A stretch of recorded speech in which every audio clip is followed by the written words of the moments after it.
Hello दोस्तों। आइए सुनते हैं मुंशी प्रेमचंद की कहानी ईदगाह। रमजान के पूरे 30 रोजों के बाद ईद आई है। कितना मनोहर, कितना सुहावना प्रभाव है। वृक्षों पर अजीब हरियाली है। खेतों में कुछ अजीब रौनक है। आसमान पर कुछ अजीब लालिमा है। आज का सूर्य देखो कितना प्यारा, कितना शीतल है। यानी संसार को ईद की बधाई दे रहा है। गांव में कितनी हलचल है। ईदगाह जाने की तैयारियां हो रही हैं। किसी के कुर्ते में बटन नहीं है, पड़ोस के घर में सुई धागा लेने दौड़ा जा रहा है।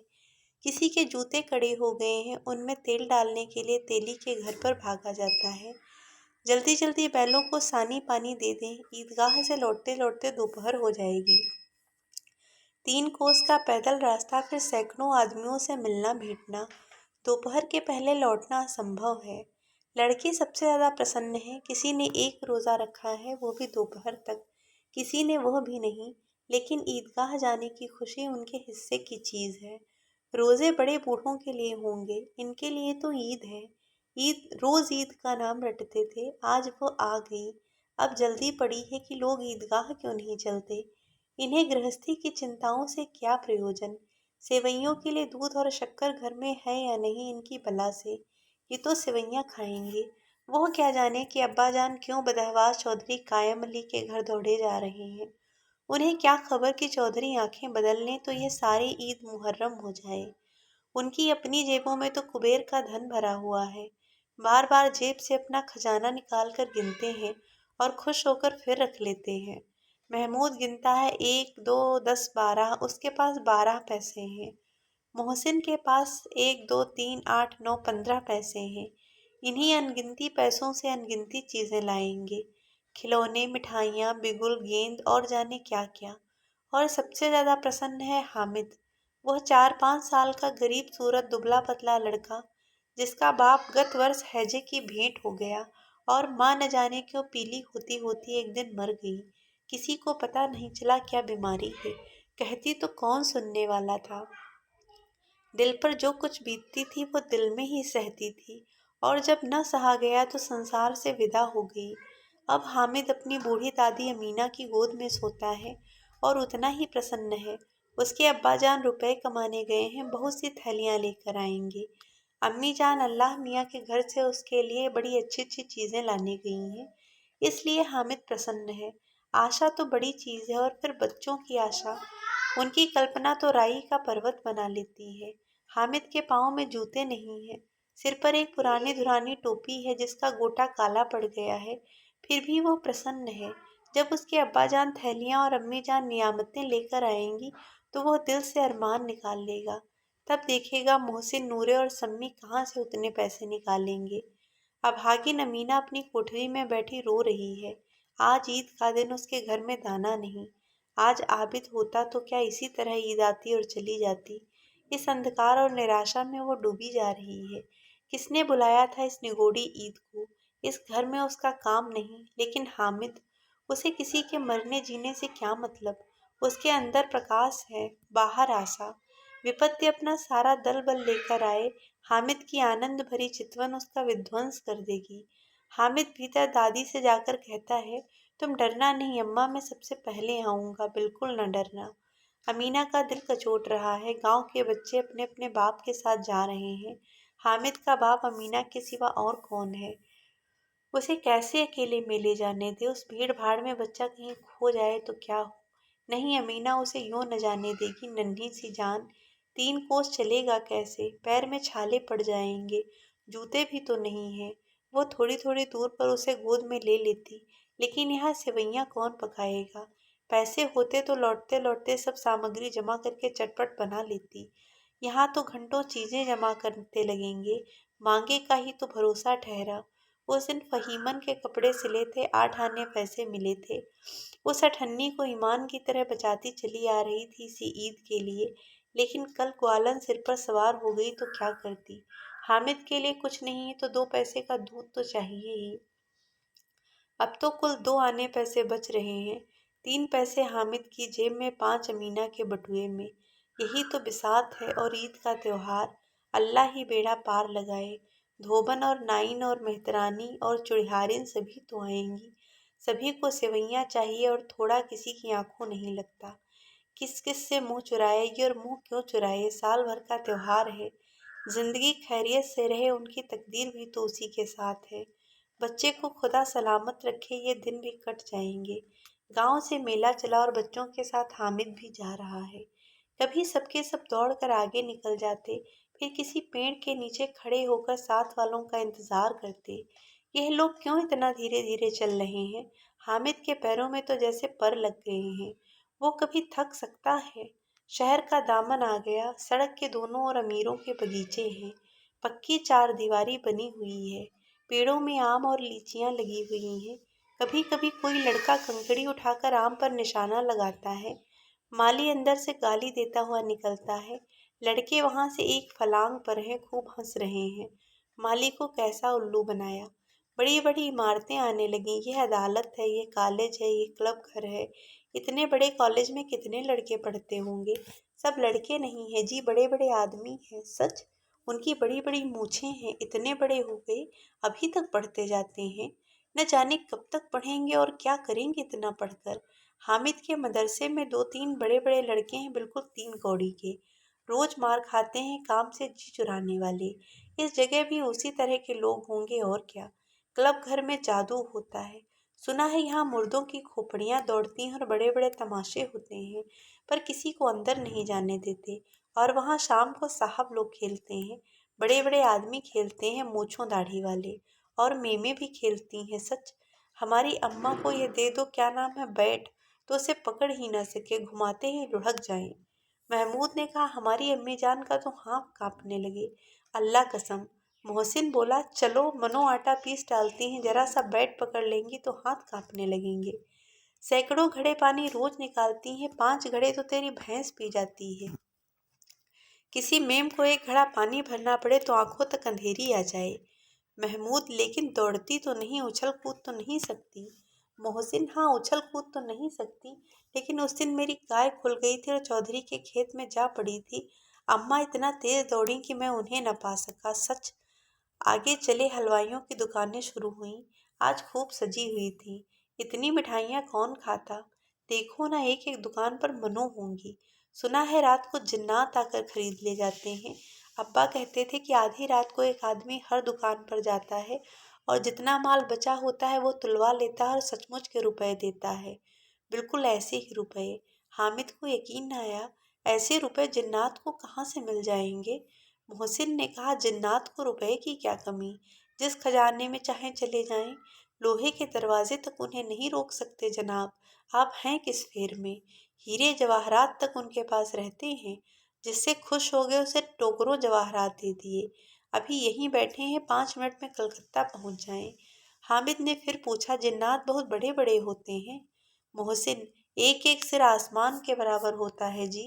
जमीन पर खड़ा हो जाए तो उसका सिर आसमान से जा लगे, मगर चाहे तो एक लोटे में घुस जाए। हामिद, लोग उन्हें कैसे खुश करते होंगे? कोई मुझे ये मंत्र बता दे तो एक जिन्न को खुश कर लूं। मोहसिन, अब यह तो न जानता, लेकिन चौधरी साहब के काबू में बहुत से जिन्नात हैं। कोई चीज चोरी हो जाए, चौधरी साहब उसका पता लगा देंगे और चोर का नाम बता देंगे। जुमराती का बछवा उस दिन खो गया था। 3 दिन हैरान हुए, कहीं न मिला। तब झक मारकर चौधरी के पास गए। चौधरी ने तुरंत बता दिया, मवेशी खाने में है, और वहीं मिला। जिन्नात आकर उन्हें सारे जहान की खबर दे जाते हैं।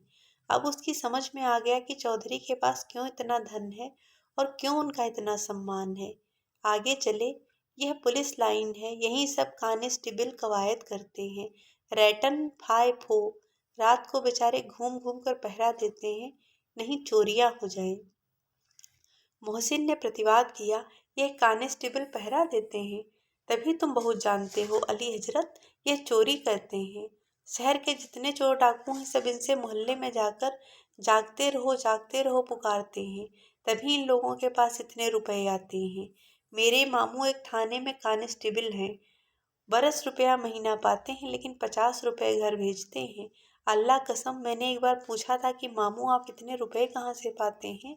हंसकर कहने लगे, बेटा अल्लाह देता है। और फिर आप ही बोले, हम लोग चाहें तो एक दिन में लाखों मार लाएं। हम तो इतना ही लेते हैं जिसमें अपनी बदनामी न हो और नौकरी न चली जाए। हामिद ने पूछा, ये लोग चोरी करवाते हैं तो कोई इन्हें पकड़ता नहीं? मोहसिन और उसकी नादानी पर दया दिखाकर बोला, अरे पागल, इन्हें कौन पकड़ेगा?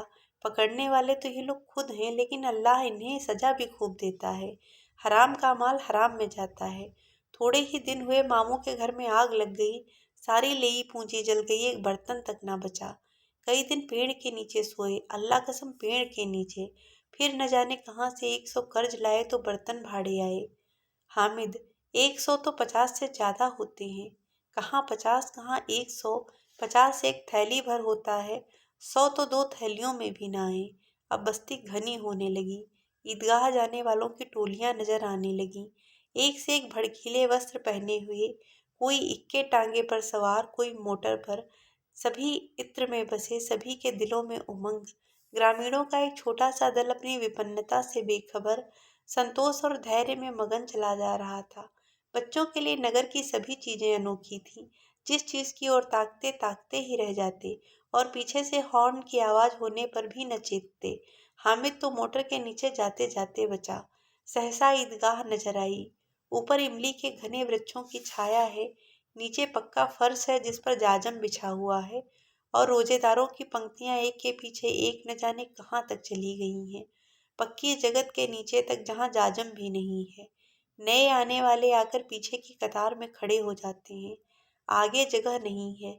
यहाँ कोई धन और पद नहीं देखता। इस्लाम की निगाह में सब बराबर हैं। इन ग्रामीणों ने भी वजू किया और पिछली पंक्ति में खड़े हो गए। कितना सुंदर संचालन है, कितनी सुंदर व्यवस्था। लाखों सिर एक साथ सजदे में झुक जाते हैं, फिर सबके सब एक साथ खड़े हो जाते हैं। एक साथ झुकते हैं और एक साथ खड़े हो जाते हैं। एक साथ खड़े हो जाते हैं, एक साथ झुकते हैं और एक साथ खड़े हो जाते हैं। कई बार यही क्रिया होती है, जैसे बिजली की लाखों बत्तियां एक साथ प्रदीप्त हों और एक साथ बुझ जाएं, और यही क्रम चलता रहे। कितना अपूर्व दृश्य था, जिसकी सामूहिक क्रियाएं, विस्तार और अनंतता हृदय को श्रद्धा, गर्व और आत्मानंद से भर देती थी। मानो भ्रातृत्व का एक सूत्र इन समस्त आत्माओं को एक लड़ी में पिरोए हुए है। नमाज खत्म हो गई, लोग आपस में गले मिल रहे हैं। तब मिठाई और खिलौने की दुकान पर धावा होता है। ग्रामीणों का यह दल इस विषय में बालकों से कम उत्साही नहीं है। यह देखो, हिंडोला है, एक पैसा देकर चढ़ जाओ। कभी आसमान पर जाते हुए मालूम होंगे, कभी जमीन पर गिरते हुए। यह चरखी है, लकड़ी के हाथी, घोड़े, ऊंट छड़ों में लटके हुए हैं। एक पैसा देकर बैठ जाओ और 25 चक्करों का मजा लो। महमूद और मोहसिन और नूरे और सम्मीन घोड़ों और ऊँटों पर बैठते हैं। हामिद दूर खड़ा है। 3 ही पैसे तो उसके पास हैं। अपने कोष का 1/3 जरा सा चक्कर खाने के लिए नहीं दे सकता। सब चरखियों से उतरते हैं। अब खिलौने लेंगे। उधर दुकानों की कतार लगी हुई है। तरह तरह के खिलौने हैं, सिपाही और गुजरिया, राजा और वकील, भिश्ती और धोबिन और साधु। वाह, कितने सुंदर खिलौने हैं, अब बोला ही चाहते हैं। महमूद सिपाही लेता है, खाकी वर्दी और लाल पगड़ी वाला, कंधे पर बंदूक रखे हुए। मालूम होता है अभी कवायद किए चला आ रहा है। मोहसिन को भिश्ती पसंद आया, कमर झुकी हुई है, ऊपर मशक रखे हुए है। मशक का मुंह एक हाथ से पकड़े हुए है, कितना प्रसन्न है। शायद कोई गीत गा रहा है, बस मशक से पानी उड़ेलना ही चाहता है। नूरे को वकील से प्रेम है, कैसी विद्वता है उसके मुख पर। काला चोगा, नीचे सफेद अचकन, अचकन के सामने की जेब में घड़ी, सुनहरी जंजीर, एक हाथ में कानून का पोथा लिए हुए। मालूम होता है अभी किसी अदालत से जिरह या बहस किए चले आ रहे हैं। यह सब 2-2 पैसे के खिलौने हैं। हामिद के पास कुल 3 पैसे हैं। इतने महंगे खिलौने वो कैसे ले? खिलौना कहीं हाथ से छूट पड़े तो चूर चूर हो जाए, जरा पानी पड़े तो सारा रंग घुल जाए। ऐसे खिलौने लेकर वो क्या करेगा, किस काम के? मोहसिन कहता है मेरा भिश्ती रोज पानी दे जाएगा सांझ सवेरे महमूद, और मेरा सिपाही घर का पहरा देगा, कोई चोर आएगा तो फौरन बंदूक से फैर कर देगा। नूरे और मेरा वकील खूब मुकदमा लड़ेगा। सम्मी और मेरी धोबिन रोज कपड़े धोएगी।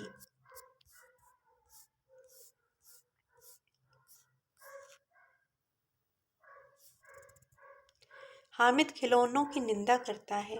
मिट्टी ही के तो हैं, गिरे तो चकनाचूर हो जाएं। लेकिन ललचाई हुई आंखों से खिलौनों को देख रहा है और चाहता है कि जरा देर के लिए उन्हें हाथ में ले सकता।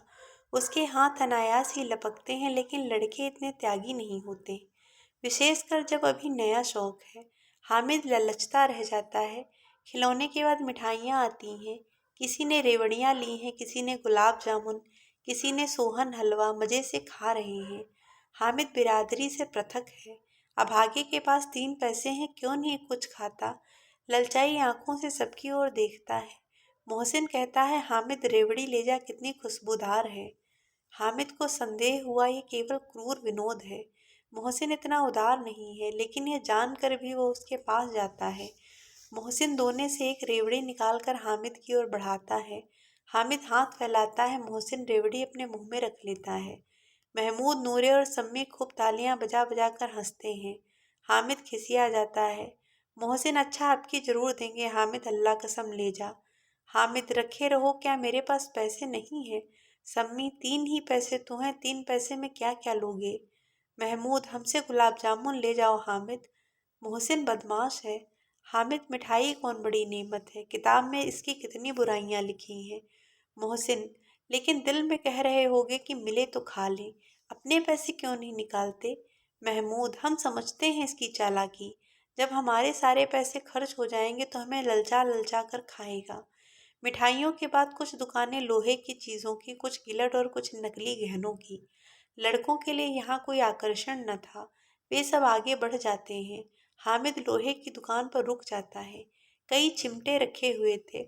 उसे ख्याल आया, दादी के पास चिमटा नहीं है। तवे से रोटियां उतारती हैं तो हाथ जल जाता है। अगर वो चिमटा ले जाकर दादी को दे दे तो वो कितना प्रसन्न होंगी। फिर उनकी उंगलियां कभी न जलेंगी।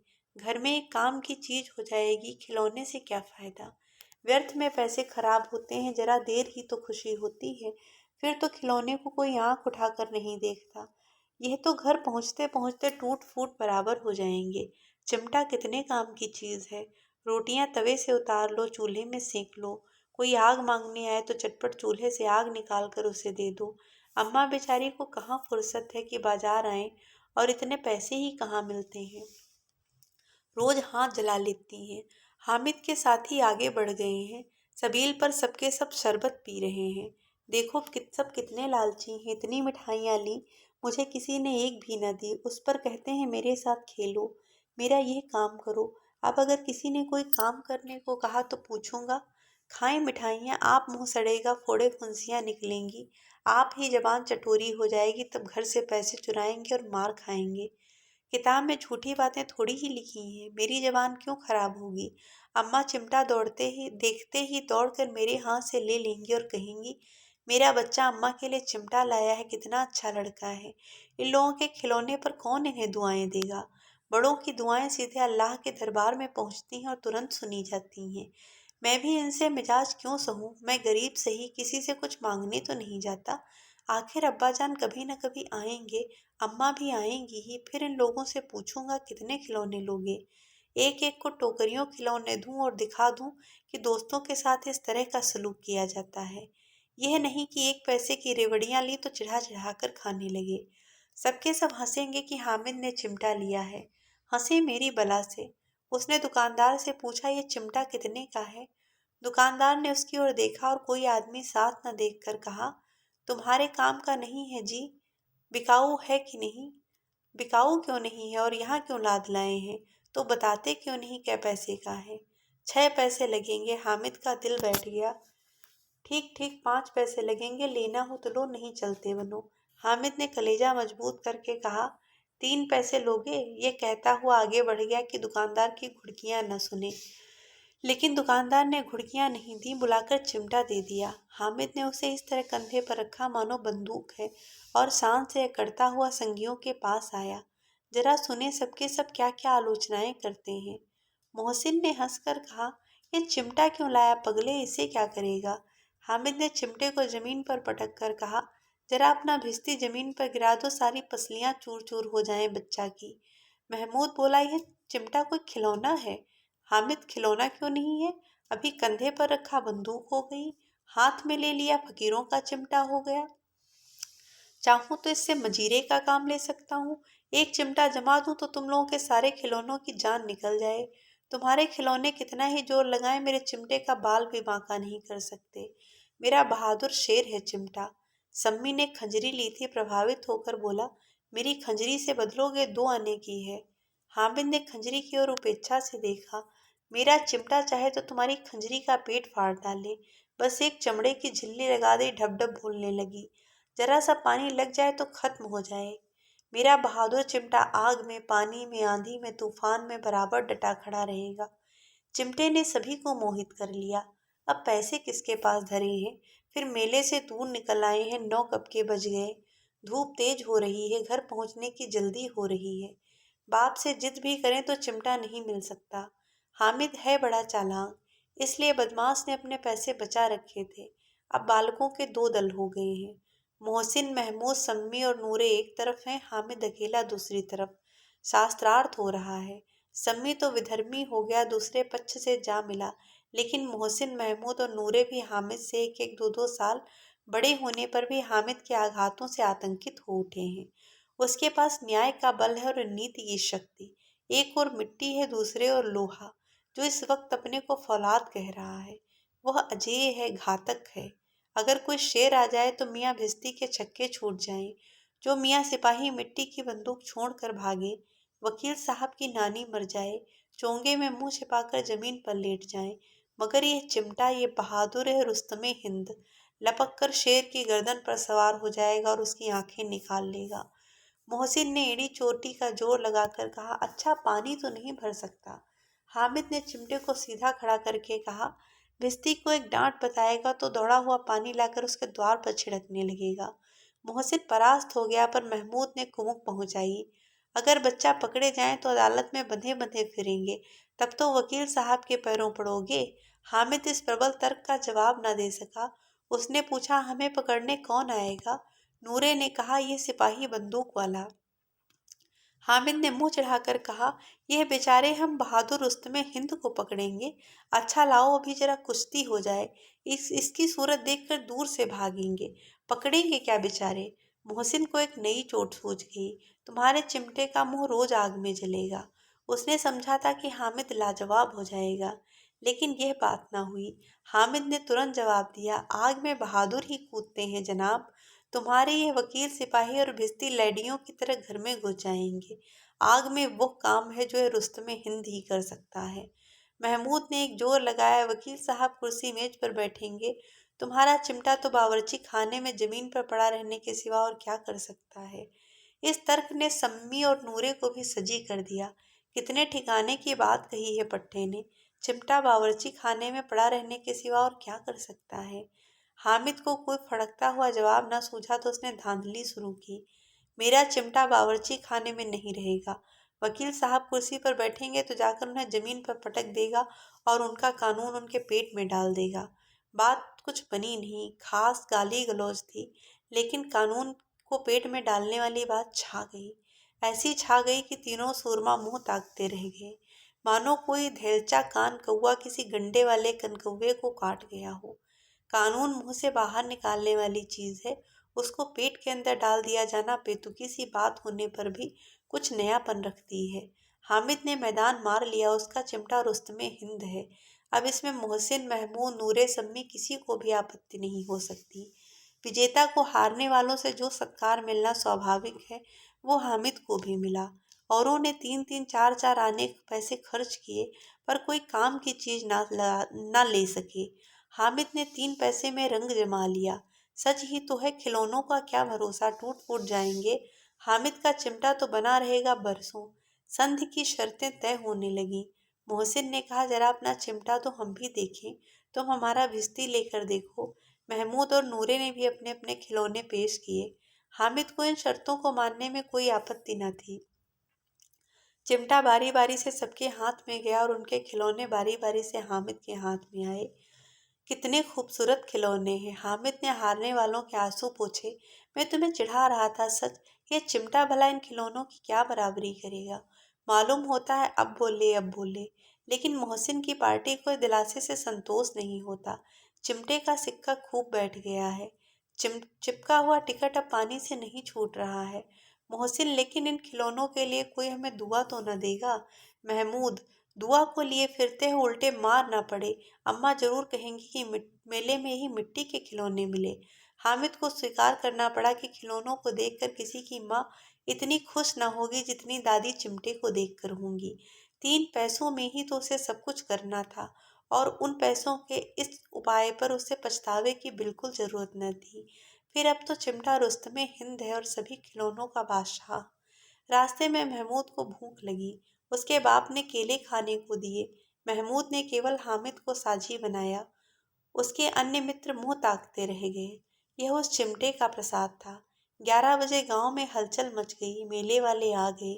मोहसिन की छोटी बहन दौड़कर भिश्ती उसके हाथ से छीन लिया और मारे खुशी के उछली तो मियाँ भिश्ती नीचे आ रहे और सुरलोक सिधारे। इस पर भाई बहन में मारपीट हुई।